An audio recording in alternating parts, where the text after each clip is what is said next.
We did it, YouTube. We're at 3,000 subscribers. This is fantastic. Thank you to the 5.6% of you who are subscribed.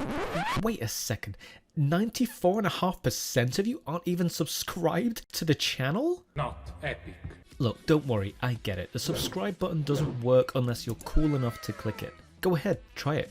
If it worked or it already says subscribed, that means you're already cool as can be. But if not, well, I can't help you there. Anyway, I'm sure you've heard Greninja was voted Pokemon of the Year for this very special 2020 anniversary. I can't say I'm particularly surprised. You could say Greninja is top frog?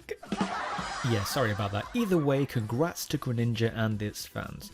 Don't worry, Shuckle, we'll get him next year.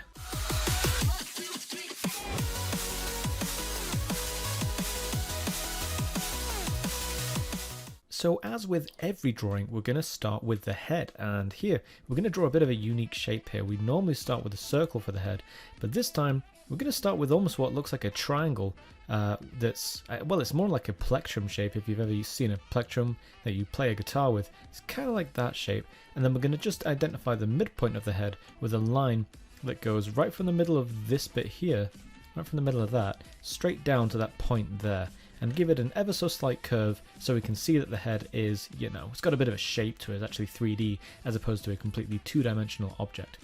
And then coming from this, we can draw an angle that comes up like this, and then goes right over the back of the head to a point, and then comes back down to about here, and then stop there, because we don't really have to draw the rest of that. It's going to be covered with a fin. And this is the crest on the top of Greninja's head.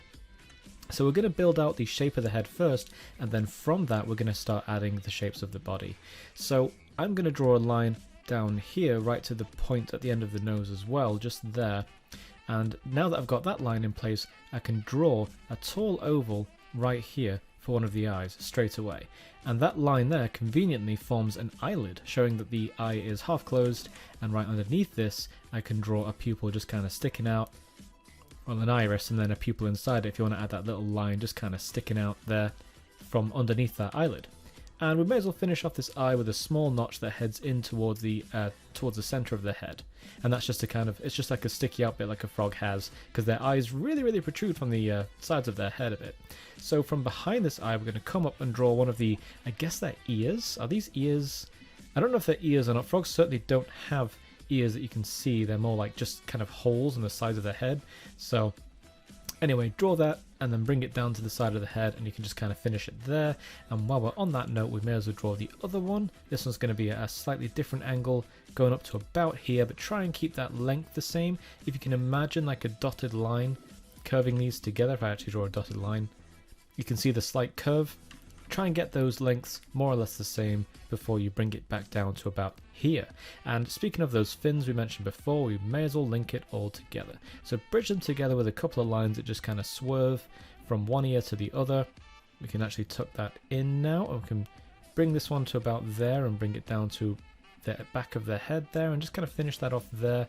And this line needs joining up with the end of that fin there. So that was all probably a little bit trickier than you might have expected it, but if you follow this tutorial or rewind it or slow it down, whatever you need, it'll all make sense after a few tries, I guarantee it. So just one eye kind of hanging off the edge here, because again those eyes really do kind of stick out. They are frog eyes after all, and again we need that little bit pointing towards the center of the head over that eye there. So we have Greninja's head pretty much done at this point actually. We need to add a couple of nostrils there, but other than that the head is basically done. So now we can start planning out the shape of the body. So I like to draw a very faint line right out at this angle like that. Just go ahead and draw a straight line that goes out at a fairly extreme angle and pretty far as well. That's going to be one of his arms, and then the other arm, draw a line that goes straight down. Use a ruler if it's helpful, to about here. Notice that this arm is a bit shorter than this one, and that's because this arm is slightly coming towards us. Like if I just kind of sketch out a 3D shape to help you visualize that. If I shade this end of it in a bit, it will show you what I'm talking about. So this arm's kind of coming towards us a bit, just a tiny bit, and it's that foreshortening thing that I've mentioned before. I am due a tutorial on actually drawing foreshortening for you guys, just to kind of help you make sense of it. So if you want, I will make that one of my videos soon, but let me know in the comments what videos you'd like me to make. So I'm just going to redraw that line because I actually just erased that one. So now for the torso just kind of tucks in here, and it just surpasses half of the length of this. This will be the halfway length of this line. As you can see, it gets just below that before we then draw this big sort of balloon shape for one of the legs out like that. Just a kind of a big kind of drumstick shape just sticking out. Let me just reduce the visibility of the preview underneath just so you can see what I'm doing here. So a big stick that comes out for the thigh, and then a foot underneath this. We can settle for a little triangle for now before we add any details to that. At this point it might be helpful to start adding the, I guess they're little blobs, I don't know what else to call them, dotted around Greninja's body. So there's one on the knee, and there's one on the forearm, so you can just add a little circle resting on top of that guideline up here, and you can also add one at more or less the midpoint of this arm here. And the point of these is much like how we draw elbows on draw cartoons. It's really helpful to denote where elbows and knees are, so that you can consider, well, that's more or less the halfway point of that arm or joint, more or less anyway. It's not always exactly half, so keep that in mind. And now for the other leg, we can draw a small kind of almost like a circular shape, but not quite, just kind of jutting out the side of the body here, and then a line that goes down and extends into a foot shape just off the edge there. Now I think it's probably practical to start at the top of the character and work our way down, so that's what we're going to do now. So I think we should draw in that big tongue scarf first, and when I first realised this was a tongue, by the way, it kind of freaked me out a little bit because I always thought it was just a pink scarf, but then I saw him use it in battle and I was like, oh no, that's actually a tongue. That's kind of gross. That's just a big tongue just wrapped around his neck like that, just all day. It's a little bit weird, but you know, Pokemon designs have always been a bit strange. So just draw a couple of lines and curves resting underneath that head, give them a nice bit of thickness because the tongue is quite thick.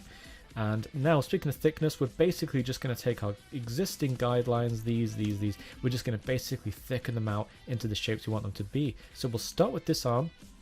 I'm going to draw two curves that close in on the original guideline as we approach the section with that circle on it. And as we get there, it gets really narrow and it flicks out like this, and it just kind of wraps around the outside of that circle. And this side of the arm does the same. It kind of dips down like this before returning to a really slender shape as we approach where we want the wrist to be, which is more or less this point here. Now the easiest way to draw the hand, and hands are never easy, is to draw two lines that flick out, keep this guideline intact, so we end up with this kind of trident shape going on here. And at the end of each of these spines, we add a small disc like this, just a small disc on each of the sides, and try and have them so it looks like they're stretching out a bit like this. Don't draw perfect circles. You don't want to draw that. You definitely don't want to draw that. You want to have them very disc looking. If you look at a disc resting on a table a short distance away from you, they have this kind of wider than tall shape. And then we can just basically draw these curved together, just kind of join them together with the webbing on the inside of the hands, and finish off by drawing some fingers by essentially thickening out the guidelines that we drew just a moment ago. Now with one arm out of the way, we may as well draw the other one. So this begins just underneath this scarf. It goes narrow at the point where we see this circle here, and then as it gets there, it really bulges out to about this width like this, and goes really narrow as we approach the wrist, and we need to do the same on the other side. So nice and thick, got that kind of rounded shape going on, and then it goes really narrow at the wrist. And as we get here, guess what we're going to do here? We're going to do exactly what we did up here, which is basically three lines sticking out in this kind of trident shape again. And then at the edge of each of these spines, we're going to draw those disc shapes again. And yeah, again, they've got that kind of wider than tall shape going on. And again, that's because of the perspective that this hand is seen from.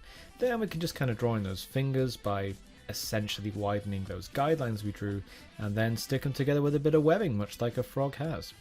So with both of the arms out of the way, we can draw everything else safe and sound. So we'll draw the torso just coming down to about here, swing it down to about this length here, and there's a small notch that runs up the back of Greninja and up under the torso like that. I think it's part of his tail. So it just kind of sits there and it obscures the rest of the torso. And if at this point you feel things are getting a bit messy, you can start clearing up some of these guidelines. Like these, for instance, can go, and this one, we don't really need that one, and we don't need that one. But if you want to leave it messy, you go right ahead. I just like to keep things clean for the sake of the video. So now for this leg, we're just going to basically follow this guideline around, give it a bit of a thickness to make sure those lines look nice and final. follow this down to about here, and then stop. And there are 2 toes on each of Greninja's feet, at least that we can see here. And we've already got 2 lines in place, one there and one there. So all we have to do, yet again, I'm just going to draw those discs on the ends of those toes. Draw a line like this, curving to bring them together, and just draw a curve there so that actually looks like webbing and not just a straight line. And again, we can just kind of solidate that line there. And here, this is looking a bit funny down here. What we need to do, where this notch is, we need to curve this up to about here. And that's where the knee folds. So we don't want to bring this any further. We want to bring that to about there and stop. And now for this leg, well, this one, we've got this little blob here for the knee. So we're just going to add a little circle hanging off the edge of that original circle for the thigh. And while we're talking about the thigh, we can just kind of draw over those lines again, make them look a bit more final. And now for this leg, well, we can thicken this out first, draw a line either side of this that goes down towards a very, very narrow ankle. And this line, we can just kind of curve it out to the end. And again, we need to draw a disc here for one toe and a disc there for another toe. And it helps to draw a little line over there to link that together. We're almost done at this stage, so bear with us. If you've gotten this far, wow, you've nearly done it. So thanks for sticking with the video this long. So just basically doing the same thing as we did on the other feet, the other hands, bit of webbing there. And according to the actual reference picture, which is the official artwork that I'm using to get this looking right, there is a small bit here, I think it's just a spur on the back of his toe, and there is a small bit here, I think it's his tail, the actual back of his tail flicking out the back there. So at this point, your sketch of Greninja it's already done. So go over the lines you want to keep with a Sharpie or whatever you're going to use to ink it if you're working digitally. We might actually want to just draw a line here and a line here just to kind of make that look like it's actually webbing and not just the back of the head. But otherwise, yeah, we're safe to go. So I'm going to go over my drawing with some inks, make it look more final. You should do the same, and I'll see you in just a moment. How about that? Looking ready to yeet a water shuriken right at someone's face. Hit up the Discord channel and share your Greninja drawing. And don't forget to let me know in the comments what you want to see next. It could be anything. So hit me up with those suggestions as soon as you can. Subscribe to this channel to keep up with my sweet tutorials, and like this video if Greninja is your top frog too. Until next time,